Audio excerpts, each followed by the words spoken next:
तो कंफ्यूज है कि सब में अंतर क्या होता है। उसको लग रहा है कि सर ऐसा ही बोल रहे हैं, सब तो एक ही चीज है। आगे देखिए, मुगल वंश। कौन सा वंश? मुगल वंश। हालांकि इस वंश का नाम चगदाई वंश था। क्या नाम था? चगदाई वंश। हम लोग भले बोलते हैं मुगल वंश, वंश का नाम क्या था? चगदाई। जैसे हमको लोग क्या कहते हैं? खान सर, वो हमको लोग कहते हैं, समझ गए? जैसे मोदी जी, प्रधानमंत्री कौन है? मोदी, बट इवन नाम थोड़ी उनका नरेंद्र दामोदर दास मोदी उनका नाम है, पर मोदी कहेंगे तो लोग जान जाएंगे। वैसे हमरो नाम हुआ, हमको खान सर कहेंगे लोग समझ जाएंगे, समझ में आ गया, किसी को कोई दिक्कत। उसी तरह मुगल का नाम चगदाई था, और मुगल कहेंगे तो सब लोग समझ जाते। फेमस कौन हो गया? मुगल वंश। आगे देखते हम लोग मुगल की शुरुआत कहां से। ये मुगलों की शुरुआत वहीं से हुई है जहां अभी तालिबान वाला मारधार कर रहा है, वही क्षेत्र है। वो ससुरा शुरू से ही डिस्टर्ब रहा है। समरकंद हो, काबुल हो, जहां पर अभी देख रहे हैं कैसे काबुल पे चढ़ गया सब वहां पर। तो काबुल में अगर आप ध्यान से अगर रियलिटी देखिएगा ना, तो सारे लोग नहीं भाग रहे हैं काबुल में। अब कुछ बहुत सारे ऐसे हैं, उन लोग से हम बात की है कि भैया एक बात हमको एक चीज डाउट हुआ कि 3 करोड़ की आबादी के लोग एक एयरपोर्ट से भाग रहे हैं, कितना जहाज लेके भागेगा इन लोग? नहीं, एक डाउट वाली बात नहीं थी। हम कहे भैया एक बात बताओ, एयरपोर्ट से लोग भाग रहे हैं, 3 करोड़ लोगों को तो जहाज कभी नहीं निकाल पाएगा, तालिबान रहे या ना रहे, 3 करोड़ लोग को जहाज से ढोते रहिएगा। तो कह रहा है कि देखिए भाग इसमें वही रहा है जो यहाँ सरकारी नौकरी कर रहा था, क्योंकि तालिबान वाला मेन उन्हीं को खोज रहा है सबकी। अशरफ गनी के साथ सरकारी नौकरी कौन कर रहा? और जो अमेरिका की फौज थी उनको तो पश्तो भाषा आती नहीं थी। अफगानिस्तान की, जो अफगानिस्तान में पश्तो भाषा है, हिंदी टूटी फूटी लोग बोल लेते हैं वहां पे, बट समझ जाते हैं लोग। तो अमेरिका वाला इंग्लिश, सब CBSE board, what are you doing, तो उनको एक ट्रांसलेशन की जरूरत रहती है कि क्या कह रहा है वो, नहीं तो उससे समझ ही नहीं पाएगा सर। तो सब अंग्रेज सबका जो फौज जाता था ना, अमेरिका की नाटो फौज, नाटो एक ग्रुप है, तो वो लोग क्या करते थे ना, एक ट्रांसलेटर रखे रहते थे, ये कौन सी बोल रहा है बताओ बताओ, तो ओकरा से बतिएगा, ये उसको अंग्रेजी में बोलेगा। तो जितना ट्रांसलेटर है सब सबको तालिबानिया खोज रहा है सब। इतना जब्बार भाई शहीद हुई दाएं जा मार दे रहा है तुरंत। तो मेनली जो सरकारी नौकरी वाले थे वो भाग रहे हैं, और जो लोग थोड़े बहुत मतलब क्या बताए उब चुके थे ये सब धार्मिक रूढ़िवादों से छोड़ के, वो लोग भाग रहे हैं। क्योंकि तालिबान रहेगा ना तो वहां पतंग उड़ाने वालों को फांसी दे देगा। सबका नियम, शतरंज खेलेंगे तो मार डालेगा वो, इसलिए लोग भाग रहे। तो वो एरिया शुरू से ही क्या रहा है? अशांत रहा है। अभी कोई नया कहानी नहीं है। सिकंदर भी जब वहां पहुंचा था ना, तो सिकंदर के वक्त में भी, हालांकि सिकंदर तो 3 महीना में ही उसे जीत लिया था, बहुत ज्यादा लंबा नहीं लगा था, लेकिन फिर भी विद्रोह होते लगा, तो फिर विद्रोह को संभाला, फिर भी जीता। ऐसे करते करते उसको 3 साल लग गया जीतने का। एक बार जीत लिया। अफगानिस्तान को जीतना है या मध्य एशिया को, तो बहुत बड़ा काम नहीं है जीतना, लेकिन उसको जीत कर उसको अपने अंडर रखना सेम वैसे ही है। अफगानिस्तान वाली स्थिति भारत में आपको देखने को मिलती है। बहुत सारे लोग उसकी तुलना देख रहे हैं राजनीति में, वो कह रहे हैं कि ये स्वतंत्रता सेनानी है। नहीं भैया, स्वतंत्रता सेनानी तब कहते हैं जब वहां अशरफ गनी की सरकार नहीं रहती, केवल अमेरिका रहता। वो एज ए नक्सलाइट है। जैसे भारत कैसे परेशान है नक्सलियों से, अगर नक्सली दिल्ली घेर ले तो वैसे ही समझिए वहां पर वो नहीं, मतलब वो स्वतंत्रता सेनानी नहीं। तो ये जो एरिया है ना, ये मध्य एशिया है। कौन सा? मध्य एशिया। यहां पर मतलब 15वीं 16वीं शताब्दी, 12वीं से लेकर 15वीं शताब्दी तक मुसलमानों का बहुत बड़ा वर्चस्व रहा, जो आज तक है यहां पर। और इस एरिया में ये पूरा कब्जा कर लिया था तैमूर नाम का आदमी। क्या नाम था? तैमूर। तैमूर ने भारत पर आक्रमण भी किया था, और खिलजी वंश का क्या कर दिया? नाश करके रख दिया। समझ गया कि नहीं गया? तो नाश करके रख दिया तैमूर ले। तो तैमूर सॉरी तुगलक वगैरह के समय में, तो तुगलक जो थे सब ये वगैरह, तो ये सब के वक्त में उधर से बहुत सारे आक्रमण होते थे सब। इधर से मंगोल करते थे, उधर से तैमूर करते थे सब यहाँ पर। तो तैमूर अपने वक्त का मध्य एशिया का बहुत ही खतरनाक शासक था, और उसने साम्राज्य बहुत बड़े एरिया तक कब्जा कर लिया था। देखिए ये सब तैमूर वाले हैं, लेकिन हर राजा का एक न एक अंत होता है। जैसे अशोक का भी साम्राज्य बहुत बड़ा था, बिखरा कि नहीं बिखरा। मुगलों का साम्राज्य बड़ा था, उनका भी बिखरा था। या फिर हर्षवर्धन का देखिएगा उनका भी बिखरा था। तो सारे साम्राज्य का एक न एक दिन पतन का काल आता है। तो तैमूर लंक जो था, जिसने भारत पर भी आक्रमण किया था, उसका भी साम्राज्य बिखर गया। अब जब साम्राज्य बिखरते हैं तो छोटे छोटे राजाओं का क्या होता है, उदय होता है। तो इसी बिखराव की कड़ी में एक जहीरुद्दीन मोहम्मद नाम का आदमी था। क्या नाम था? जहीरुद्दीन मोहम्मद। नाम क्या था? जहीरुद्दीन मोहम्मद। लेकिन बचपन में ना सोच रहा, बड़ी बहादुर था लड़ाई उड़ाई में। अब अमूमन देखिए, जो पहाड़ी क्षेत्र के लोग होते हैं, जैसे नेपाल के गोरखा, बड़ी हिष्ट पुरुष होते हैं इधर उधर कूद फान में। तो पहाड़ी एरिया जो होता है ना, वहां पे कुछ नेचुरल वरदान होती है। हम लोग उतना मेहनत करके सीखेंगे, वो पैदाइशी सीख जाता है। तो कुछ जलवायु भी मदद की। तो तुर्क भाषा में, इस एरिया में भाषा कौन सी थी? तुर्क। तो तुर्की भाषा नहीं, तुर्क भाषा। कौन सी भाषा? तुर्क। जैसे इंडिया में हिंदी बोलने वाले अफगानिस्तान में भी मिलेंगे आपको हिंदी बोलने वाले। तो यहां से हिंदी यहां तक गई है कि नहीं गई है? वैसे ही तुर्क से यहां तक में भी तुर्क भाषा बोली जाती है। तो तुर्क भाषा में बाघ को बाबर कहा जाता है। बाघ मतलब क्या होता है? बाबर। तो बाबर नाम किसको देख के रखा गया? बाघ की तरह, जिसे झपट्टा कैसे मारता है वैसे। तो जहीरुद्दीन मोहम्मद का नाम क्या हो गया? बाबर।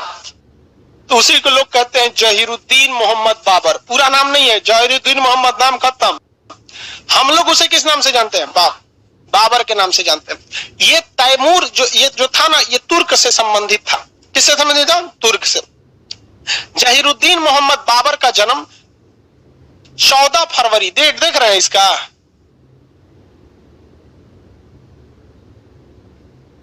हाँ, सब पता है।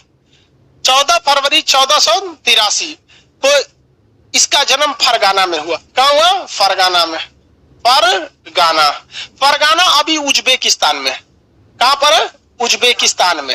फरगाना कहां है? उज्बेकिस्तान। ये रहा आपका कौन सा जगह? काबुल।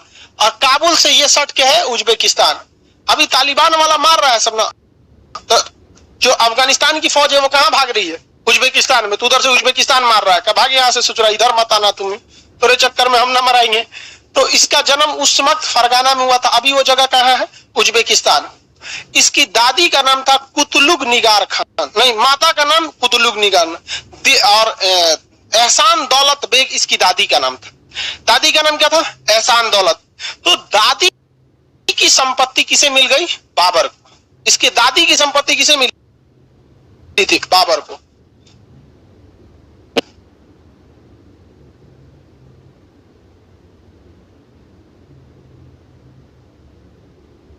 दादी का नाम बोलिए तो? एहसान दौलत बेग। एहसान दौलत बेग। दौलत ठीक लिखा है ना? एहसान दौलत बेग से इसको क्या मिली? संपत्ति मिली। तो याद रखिएगा ये क्वेश्चन पूछा। बाबर को प्रारंभिक जो संपत्ति मिली थी वो किससे मिली थी? एहसान दौलत बेग से। इसकी माता का नाम था कुतलुग निगार खान। कुतलुग निगार खान। कुतलुग निगार खान। और पिता का नाम था उमर शेख मिर्जा। पिता का नाम उमर शेख मिर्जा। उमर शेख मिर्जा। मिर्जा जो होती है बाबू, एक उपाधि होती है। मिर्जा क्या होती है? उपाधि होती है। जैसे उपाधि मतलब टाइटल समझिए यहाँ पर, हाँ, सरनेम टाइप का उपाधि। तो बाबर को जो प्रारंभिक बाबर तुर्क भाषा में किसे कहा जाता है? बाघ को।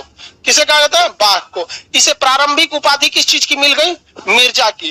तो क्वेश्चन आएगा कि बाबर को इसके खानदान से, इसके वंश से कौन सी उपाधि मिली थी? मिर्जा की। किसकी उपाधि मिली थी? मिर्जा की। पिता का नाम क्या था? उमर शेख मिर्जा। पिता का नाम उमर शेख मिर्जा।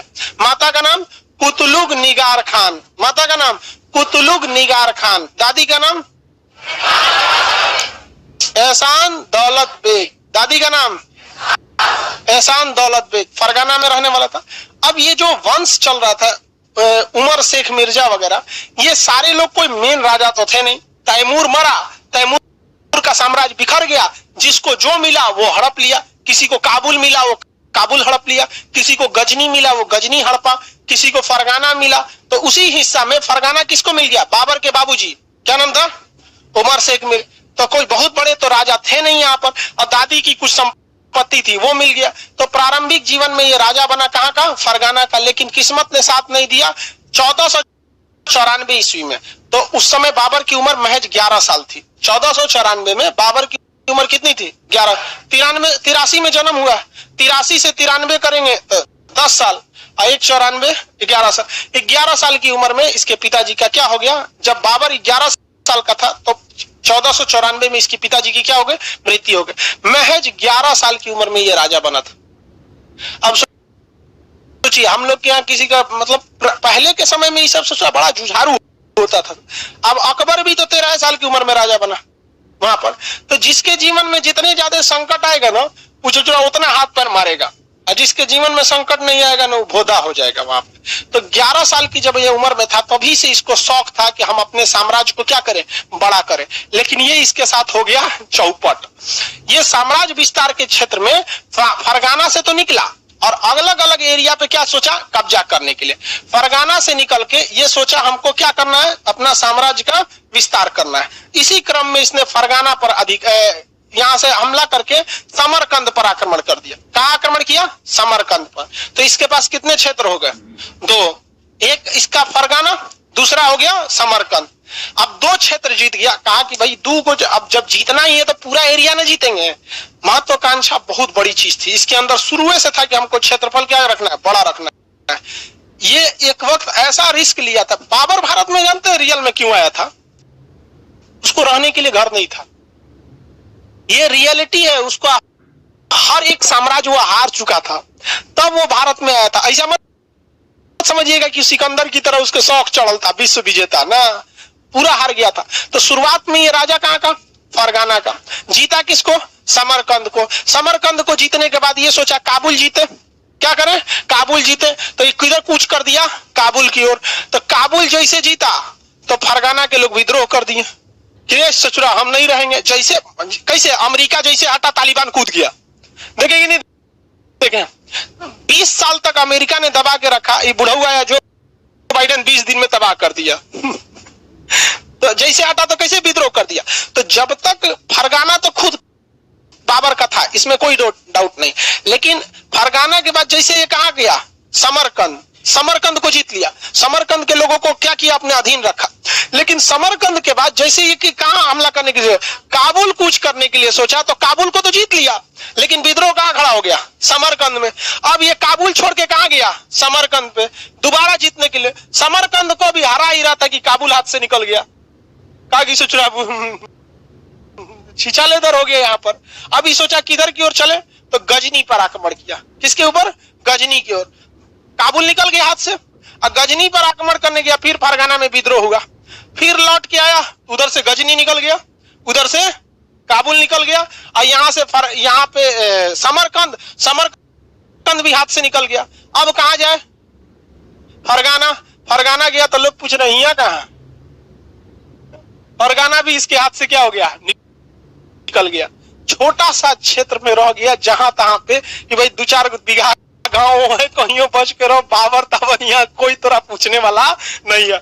अब क्या करे यहाँ पे, इस को तो बहुत दिक्कत हो गया बाबर को। तो बाबर ने प्रारंभिक समय पर आक्रमण किए थे, फरगाना पर आक्रमण किया। क्या फरगाना पर उसका अस्थायी अधिकार रह पाया, 8 महीना तक ही रह पाया था। कितना महीना, 8 महीना। फिर कहां गया, काबुल। काबुल के बाद गजनी। लेकिन ये सारे क्षेत्र धीरे धीरे उससे क्या होते गए, निकलते रहे। हम आपको समझाने के लिए बता रहे हैं कि भाई देखिए, आपको टीचर थोड़े बनना है, नौकरी लेना है, तो आप बस इतना कैसे याद रखेंगे आप कि बाबर ने प्रारंभिक समय में फरगाना, काबुल, गजनी पर अधिकार किया, किंतु यह क्षणिक रहा, खत्म कहानी। हम ना आपको समझाने के लिए बता रहे हैं कि देख भैया, पहले फरगाना पर गया, फरगाना से कहां गया, समरकंद, फिर काबुल गया, काबुल में गया तो इधर विद्रोह हो गया, इधर शांत करने गया तो वहां हो गया। तो आप ऐसे याद रखेंगे तो आपको दिमाग में कंफ्यूजन हो जाएगा। सिंपल सी बात, बाबर कहां का था, फरगाना। उसने आक्रमण कहां किया, समरकंद, फिर काबुल, गजनी। इन सब में आपसी विद्रोह होने लगा। इन्हीं को संभालते संभालते इस बीच यहां से बाबर क्या हो गया, हार गया, और उधर विद्रोह कहां हो गया, फरगाना में। बाबर का सब कुछ चल गया। अब बाबर सोचा किधर की ओर देखा जाए, तो उधर खाली पहाड़ था, उधर जीतना क्या था, मुश्किल था।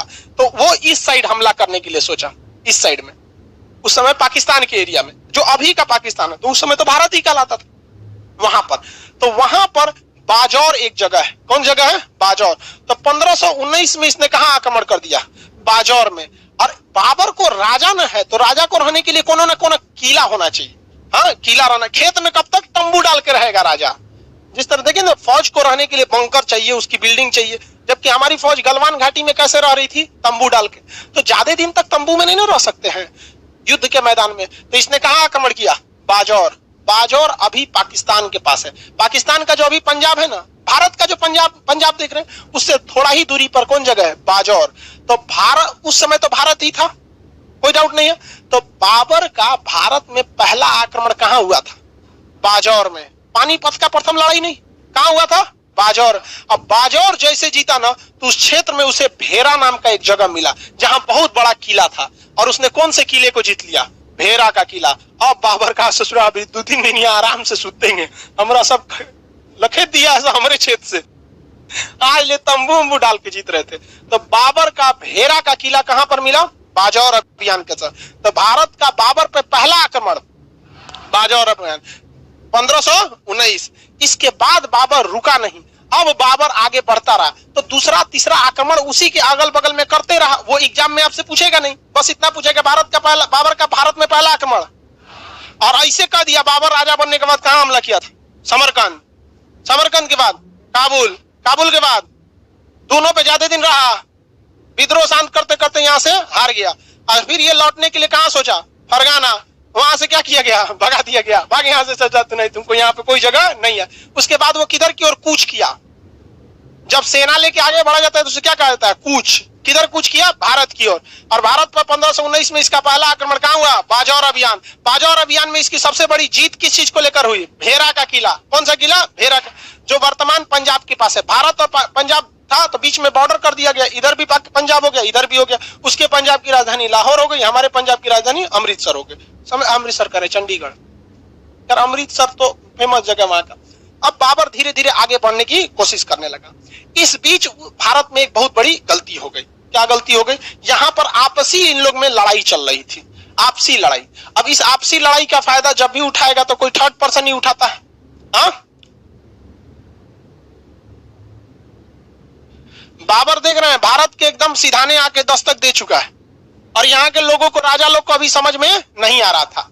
अब यहाँ पर जो थे मुगल, देखिए भारत में मुगलों से पहले मुसलमानों का आगमन तो 7वीं शताब्दी में हो गया था। 712 में कौन आया था? मोहम्मद बिन कासिम। हमला करके चल गया। महमूद गजनबी आया, लूट उठ के चल गया 11वीं शताब्दी। गौरी आया, मार काट के चल गया अपना। उसका ससुरा का गुलाम, उसका दामाद यहीं रह गया। तो उसने कौन सा वंश की स्थापना किया? गुलाम वंश। गुलाम वंश। उसके बाद खिलजी वंश। गुलाम वंश के आखिरी सेनापति इसी को मार के कहता अब हमारा खानदान चलेगा। कौन सा वंश? खिलजी वंश। खिलजी में मार काट मचेगा तुगलक वंश। तुगलक वंश के मार काट मचेगा सैयद वंश। और सैयद वंश में मार काट हुआ तो लोदी वंश। अब बाबर जब आक्रमण कर रहा था ना यहाँ पर, कौन सा जगह पे था भैया? बाजौर। बाबर कहां तक आ गया था? बाजौर। और दिल्ली में वंश चल रहा था लोदी वंश। कौन सा था? लोदी वंश। कौन वंश? लोदी वंश। एक्चुअल में लोदी वंश वाले जो थे वो भारत के नहीं थे, ये भी सब ससुरे सब अफगानिस्तान से ही आए थे। सब कहां से? अफगानिस्तान। और अफगानिस्तान वाला कितना मरखा होता है सब, ये तो 2021 में भी आप देख सकते हैं। इन ससुरों में कभी जमता ही नहीं है। तो बाबर सोचा ना कि ससुरों को यहाँ से खेत देते हैं हम। किसको? लोदी वाले को। ये लोदी वंश वाले महालोल थे सब, अगल बगल में लड़ाई लड़ते रहता था सब, और अपने चाचा भतीजा में मरते रहता था सब। तो ससुरा इसी के खानदान में अहमद शाह लोदी, आलम खान लोदी जो था यहाँ पर, इसी के खानदान में इसको किसको आक्रमण दे दिया? बाबर को। कि आइए बाजौर में कहा है, दिल्ली आइए, आक्रमण कीजिए, हमारे चाचा को मारिए इब्राहिम लोदी को, और हमें सत्ता दे दीजिए। तो आलम खान लोदी, दौलत खान लोदी, दो लोदी वंश के दो लोग। कौन कौन? आलम खान लोदी, दौलत खान लोदी। तो ये दो लोगों ने अपने ही राजा इब्राहिम लोदी को मारने के लिए किसे निमंत्रण दिए? बाबर को। लेकिन ध्यान से समझिए, इन लोगों ने कहा कि आप मार दीजिएगा किसको, इब्राहिम लोदी को। यहां लोदी वंश में कौन शासक था, लास्ट शासक? इब्राहिम लोदी। कौन वंश था? इब्राहिम लोदी। इसको निमंत्रण कौन दे रहा? अरे भाई तुम कहां से आ गया? दो लोग, आलम खान और दौलत खान। आलम खान लोदी और दौलत खान लोदी। इन्होंने कहा आप आइए बाबर और मारिए किसको? इब्राहिम लोदी। अब मार के आपको जितना दिल्ली में लूटपाट मचाना है लूटिए और फिर चले जाइए चुपचाप। इन गधों को पता ही नहीं था कि उसको पास जाने के लिए कोई जगह नहीं है।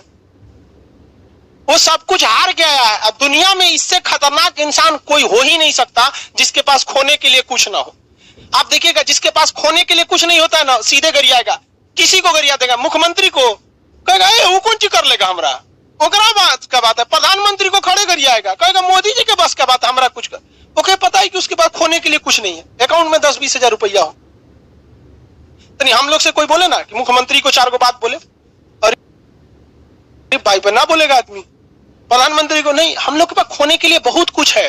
हमारा यूट्यूब है, एप्लीकेशन है, क्लास है, अपना प्रॉपर्टी है, इतना कोनो ना कोनो चीज में वो सरकार घुसा देगी, कोनो ना कोनो चीज। नियम कानून के हिसाब से अगर सरकार बैठ जाए ना, सांस लेना मुश्किल हो जाएगा। इतने नियम कानून होते हैं। मोटरसाइकिल चलाने टाइम जूता होना चाहिए, ग्लव्स होना चाहिए, दुनिया भर का नियम कानून हो। कुछ नियम कानून नहीं होगा, उठा के डाल देगा जेल में। जाइए, कोरोना गाइडलाइन का उल्लंघन कर रहे थे, देखिए पप्पू यादव के साथ क्या हुआ। क्यों? क्योंकि उनके पास खोने के लिए बहुत कुछ था। नहीं तो कौन नहीं उड़ाया कोरोना में धज्जी नियम कानून का। हम खुदे ट्रक में बैठ के आए थे, और भी जब पूरे भारत में सबसे खतरनाक लॉकडाउन लगा था मई 2020 में। ट्रक में एकदम ड्राइवर थक जाता था ट्रक का, तो हम कहते तो हम चला लेते हैं। कहते चला लेते हैं आप? हम कहा चला लेते हैं। कैसे मास्टर है तो ट्रक चला लेता? हम कहे दिन गिर गया है, ट्रक ड्राइवर वाला हमको कह रहा है कैसन मास्टर है। हम कहे भाई अभी तुम ही है सबसे बड़ा, तुम्ही को परमिशन। फिर हम मई में आए थे, नहीं बोर्ड उखाड़ के घरे ले गए थे, तब ना इसमें पढ़ाने लगे। तो लॉकडाउन में तो आदमी यूट्यूब में पढ़ाया था। तो जिसके पास खोने के लिए कुछ नहीं होता है ना, वो बड़ी खतरनाक आदमी होता है। बाबर के पास खोने के लिए कुछ था, समरकंद गया, काबुल गया, गजनी गया, खुद उसका फरगाना गया, मुश्किल से मिला था बाजौर, और उसमें से इसके अब्बू इसके रिश्तेदार से बुला रहा था आलम खान लोदी, दौलत खान लोदी। बाबरा का है 1 नंबर। आओ ससुरा तोरा बता रहे हैं, मारने के बाद तो तोनिए के मारेंगे सबसे पहले। इसी बीच राजस्थान के राणा सांगा, क्या नाम था? राणा सांगा। इन लोगों को दिन खराब, ये कह रहे हैं कि बाबर आओ इसको मारो और इन दोनों को भी मारो, आलम खान लोदी और दौलत खान लोदी, और फिर तुम हमको दे दो ये क्षेत्र, चले जाओ। बाबर का है जी जी हुजूर, हम तो खोजिए रहे थे, रोए के रानी तले अखिए खुदा गई। अब तो हम यही खोज रहे थे। तो बाबर कहा कि हमको इस एरिया का आइडिया नहीं है, हम तो पहाड़ी एरिया के रहने वाले हैं, आप कुछ हमको गुप्त इंफॉर्मेशन देंगे, यहाँ पानी कहाँ मिलेगा, भोजन कहाँ मिलेगा। ये लोग का टेंशन का लेता है, भोजन खाना पानी हम लोग कौन दिन काम आएंगे। इन लोगों ने सारी जानकारी दे दी इसको। इधर बाबर को आक्रमण करके अनुभव हो ही गया था, पहला आक्रमण किया था 1519 में बाजौर का अभियान, और इसी बीच लगले 3 आक्रमण कर दिया। छोटा छोटा क्षेत्र अगल बगल में क्या कर लिया, जीत लिया। टोटल बाबर को कितने युद्ध की, भारत के क्षेत्र में कितने युद्ध का आक्रमण होंगे?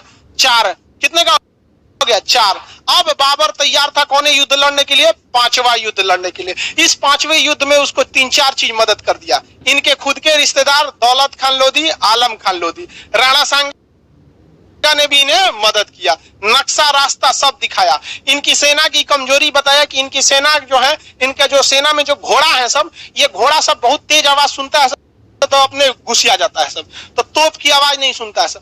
बारात में जो घोड़ा जाता है सब ना, उसके घोड़ा जहां बंधाता है उसके मालिक से देखिएगा, बिना बाराते उसके यहाँ ढोलक बजवाता है। जो बारात का घोड़ा रहेगा ना, तो जब बंधा हुआ रहेगा अपने मालिक के घर में, बारात में नहीं, तो बचपने से उसको खूब ढम ढम ढोलक बजाएगा, उसके आगे हारमोनियम पोपो पोपो पोपो बजाते रहेगा ताकि वो सुन ले रहे। ना तो ऐसे ही बिना सुन ले रहेगा, दूल्हा को बैठाएंगे सहनाई पटक देगा घोड़ा के, रे दूल्हा भाई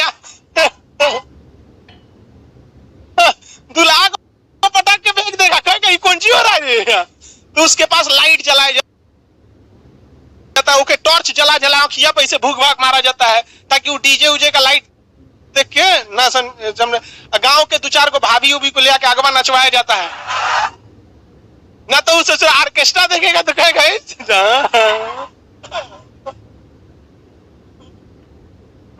तो भाई आदत रहना चाहिए ना लड़ाई का, आदत नहीं है बवाल हो जाएगा। इसमें बाबर को हो गया फायदा, बाबर के पास था बारूद, हालांकि भेरा का किला जीतने में बाबर ने बारूद का पहला प्रयोग कर दिया था। आप ये कभी नहीं मानिएगा कि पानीपत के पहली लड़ाई में बारूद का पहला हुआ।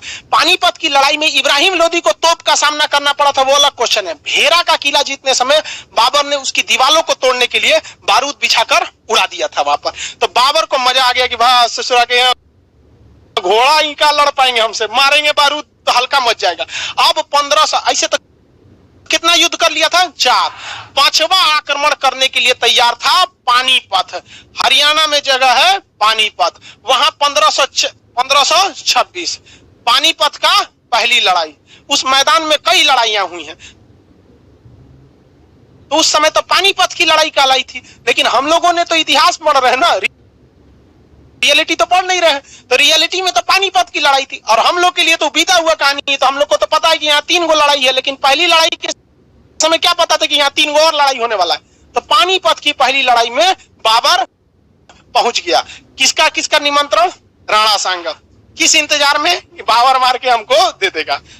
आलम खान लोदी और दौलत खान लोदी खूब अच्छा से, हाँ इब्राहिम लोदी मराएंगे, हम राजा बनेंगे, बस 2-3 दिन का तो बात है। कौन पहुंच गया? बाबर। आगे बढ़े। अब यहां बाबर ने कई पद्धतियों का प्रयोग किया।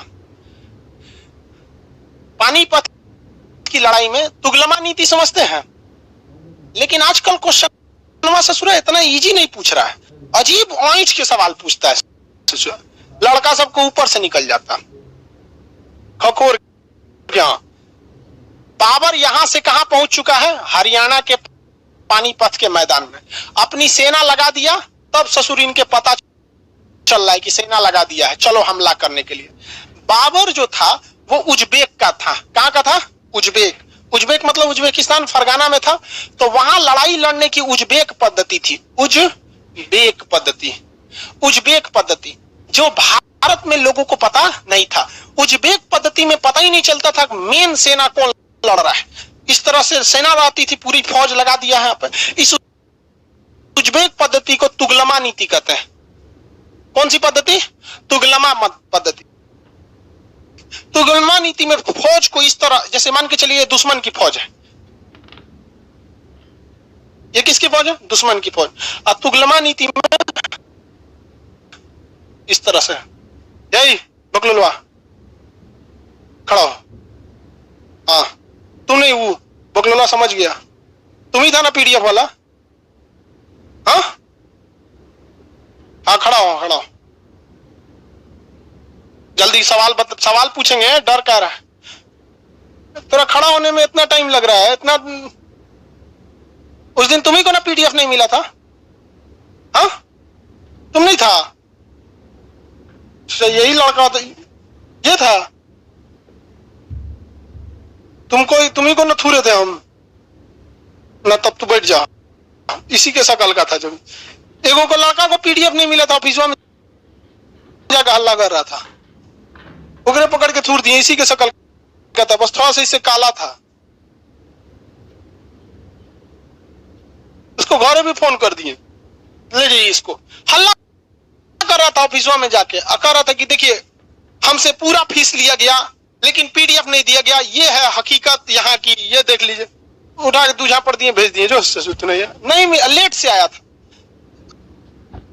हमको लगा यही है, फिर थूरते हैं। हमको डाउट अभी भी हो रहा है इस पे।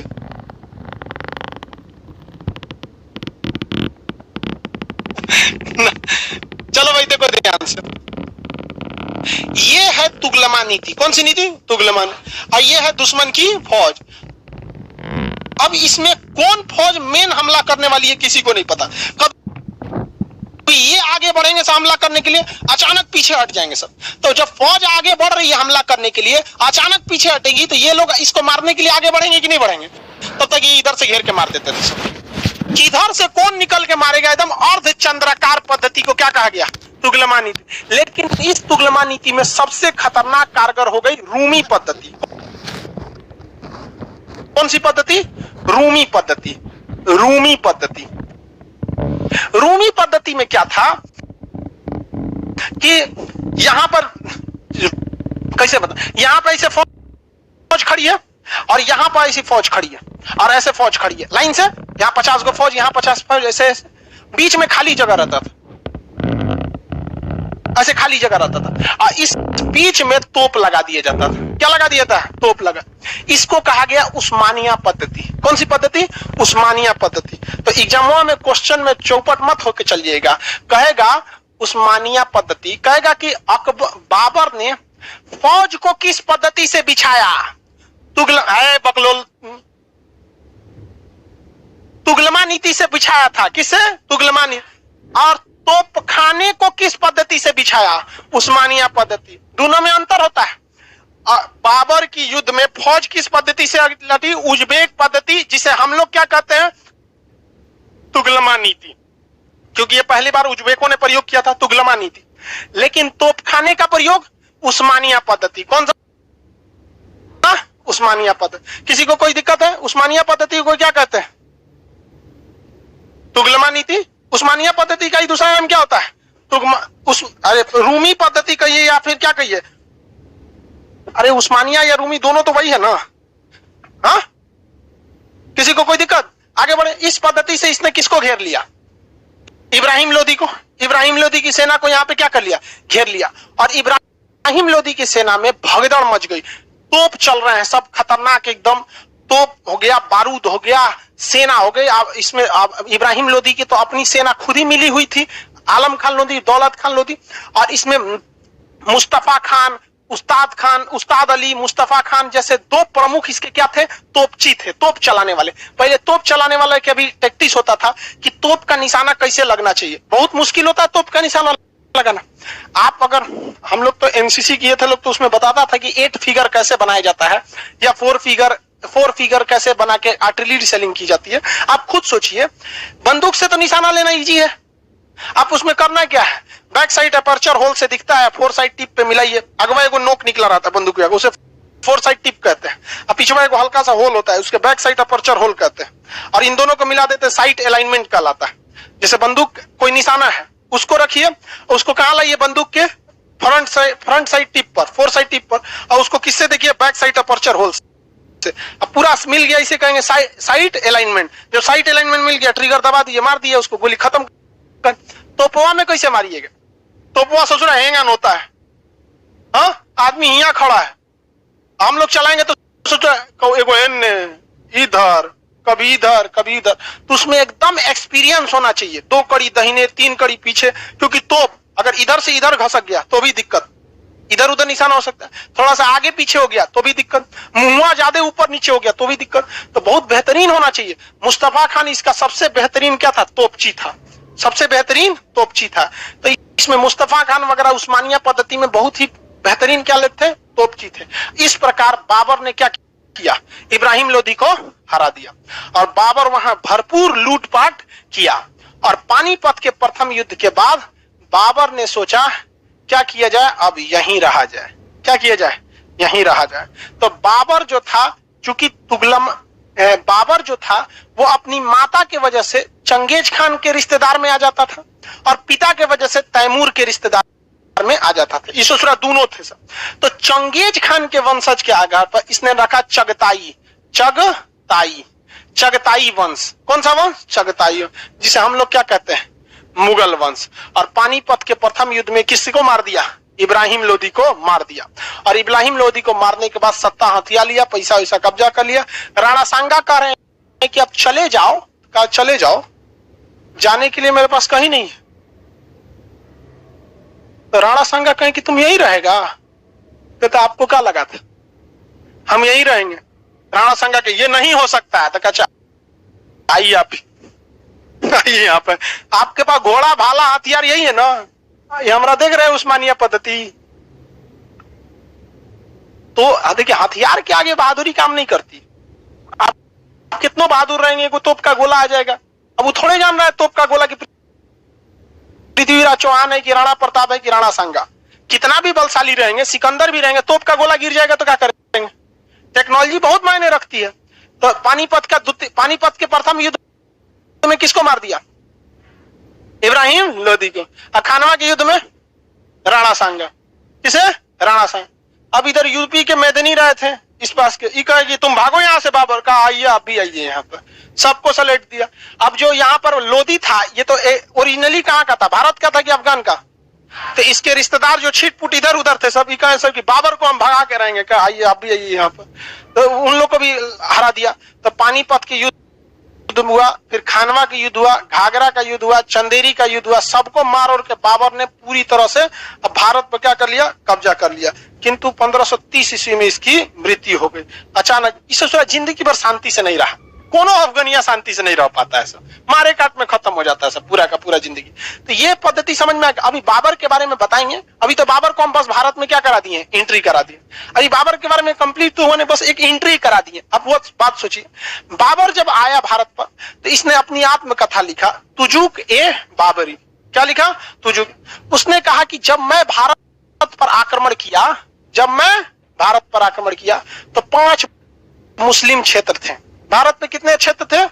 5 मुस्लिम राजा थे। कौन कौन क्षेत्र? एक था आपका दिल्ली, मालवा, गुजरात। मुस्लिम क्षेत्र में दिल्ली, मालवा, गुजरात। दिल्ली, मालवा, गुजरात। महाराष्ट्र के क्षेत्र में बहमनी, महाराष्ट्र के क्षेत्र में बहमनी, और एक इधर 5वां बंगाल। तो बाबर की आत्मकथा तुजुक ए बाबरी।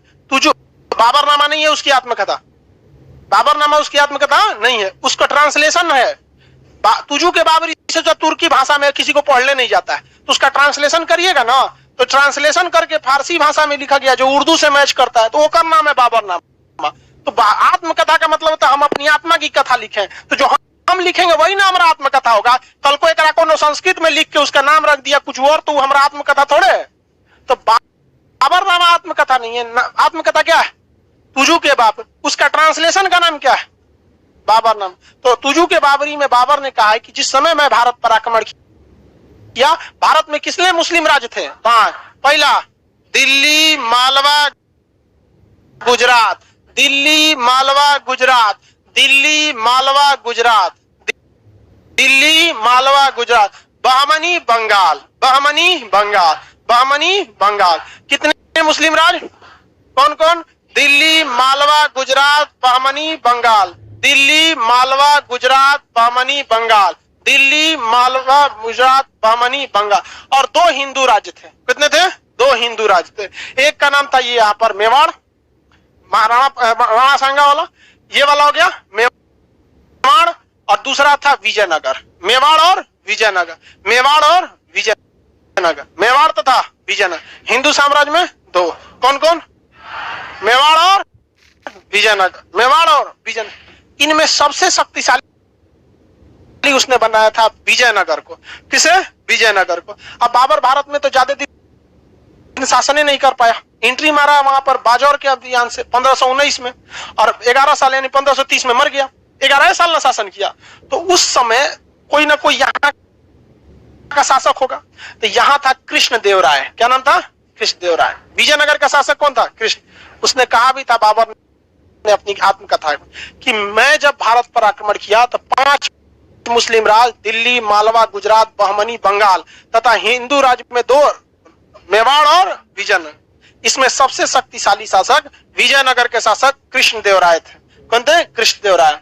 यहाँ पर हालांकि बाबर तो उधरे मर गया, यहाँ पर कृष्ण देव राय भी धीरे धीरे मर गए। इनके खानदान वाला है सब महालोल था, सब समझ में आ गया। कृष्ण देव राय बहुत महान शासक थे, लेकिन उनका बेटा होता सब लोल था, सब समझ में आया।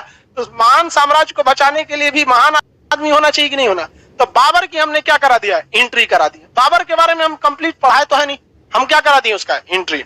बाबर का जन्म कब हुआ? 14 फरवरी 1483। उज्बेकिस्तान, उस समय का नाम फरगाना।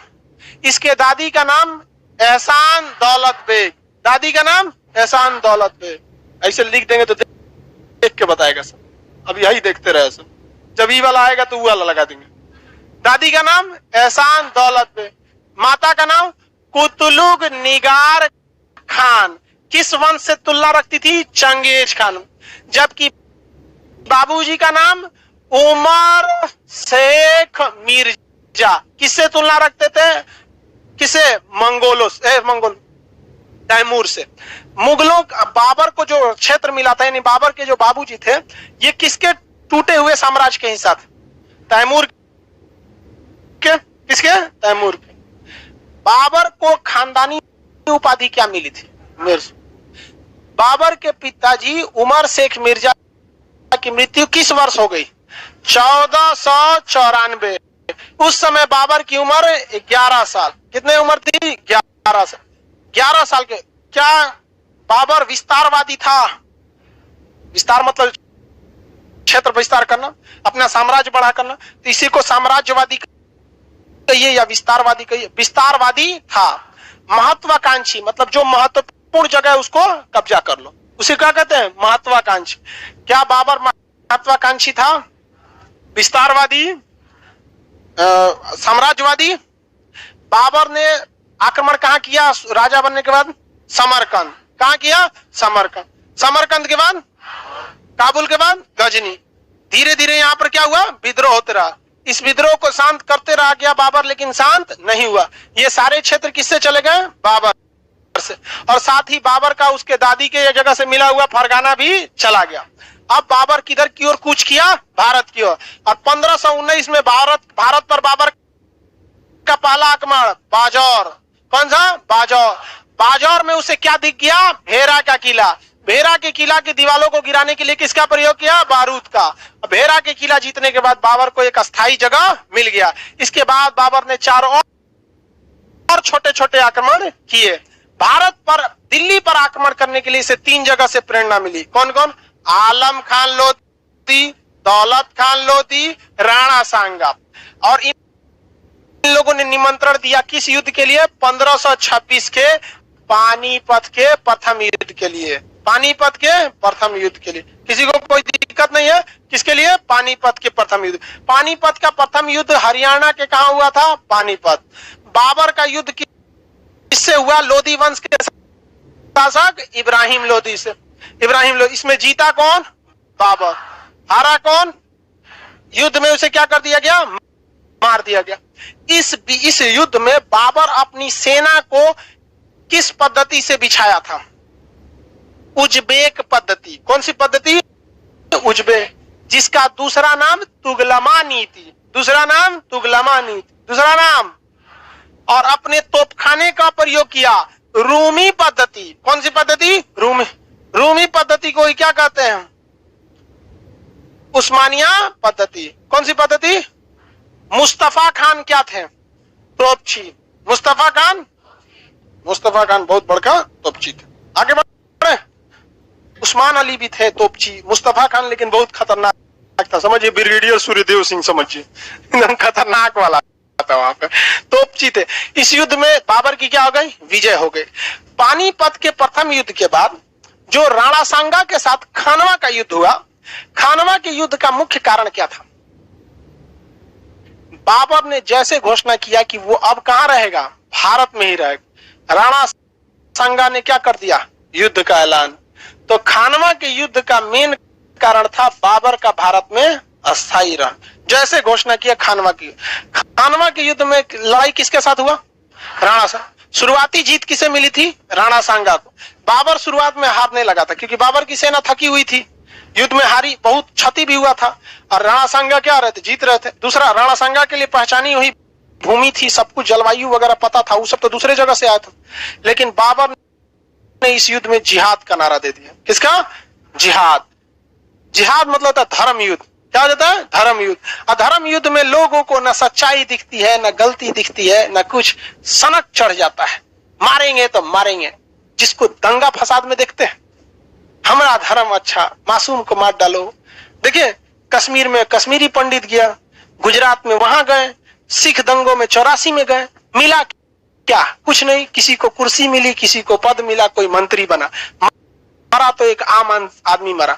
तो ये बड़े बड़े राजाओं को पता होता होता है कि आम जनता की इमोशन को कैसे खेला जाता है। बाबर हार गया रहता अगर वहां पर मुसलमानों को यह नहीं कहा रहता कि अगर इस युद्ध में हारोगे तो हिंदुस्तान से मुसलमान हमेशा के लिए खत्म हो जाएंगे, तुम्हें अपने इस्लाम बचाने के लिए लड़ना होगा, जिहाद करना होगा। उसके सैनिक ससुरा भूखल प्यासल लड़ गया, सब राणा संगा को मार उड़ दिया। यहाँ पर तालिबान ने क्या किया, यही तो किया कि अशरफ गनी रहेंगे तो मुसलमान बदनाम हो जाएंगे। हाँ, तालिबान की वजह से तो मुसलमानों का बहुत नाम हो रहा है।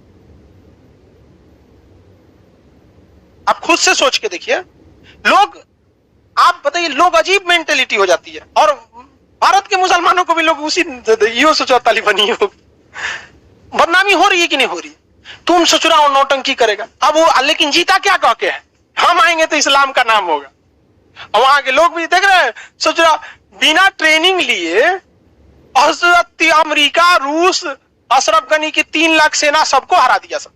तो जिहाद में बहुत बड़का दम होता है। जिहाद में दम नहीं यार, धार्मिक मामले में बड़ी क्या होता है, लोग अंधे हो जाते हैं। तो पानीपत का प्रथम युद्ध बाबर ने जीता था अपने तोपों के वजह से, जबकि खानवा का युद्ध बाबर ने जीता जिहाद के वजह से। समझा क्या, वरना राणा सांगा तो लपेट दिए रहते, क्योंकि राजस्थान में बालू वाला एरिया होता है, सब तोप धंस जाएगा, तोप भारी भारी होता है, टैंक तो है नहीं वहां पे, धंस गया उसका तोप, घोड़ा सब सोचा उन सबको मिर्गी उपट गया गर्मी में लेकिन सोचा बाबर क्या हो गया, जीत गया।